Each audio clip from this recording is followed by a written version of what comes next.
I have a couple of clients, and they came to me saying, I have these dreams of being abused, but I'm certain that I was never abused. Where do they come from? And and that's that's, I feel, is in the DNA. It's still that trauma response. It's still that it's in the subconscious mind, exactly. And I feel that that they really think like, I'm sure I haven't had trauma. I'm sure I haven't had abuse, and yet I can feel myself I being abused during my dreams.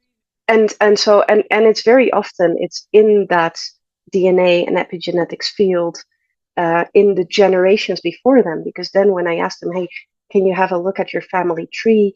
Do you see? Let's analyze your family tree, and we often run into patterns, or we run into war. A lot of people that have experienced war and that were abused, physically abused by guards, by um, wherever they were held, in prison. And so there's a lot of these, uh, well, yeah, there's a lot of that gets stored in that DNA. And family constellations gives that aha moment that makes the genes go back to their neutral state. So, I mean, just like our environment, our external factors can influence our DNA. Our thoughts can also very much influence our DNA. And so, when we have this aha moment of, oh, wonderful, I now I understand. This is not mine. This is the trauma that my grandfather was carrying.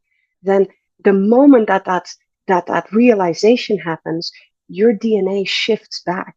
Now, this is all research. This is research that was it's shown, it's proven, and of course, I always say everything is spiritual until we find the science. Because 500 years ago, we thought when it was raining and thunder and lightning that the gods were angry at us. Now we know that it's electricity, and that so everything that we cannot explain, we tend to put in that little box of it's spiritual.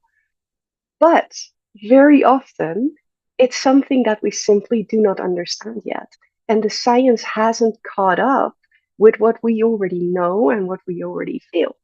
So I think epigenetics is such an interesting field, and not just the getting into that and how uh, external influences influence the DNA, but mostly how our internal world and our internal thoughts and our internal control and our inner power can influence our DNA into becoming positive, and or going from negative into neutral.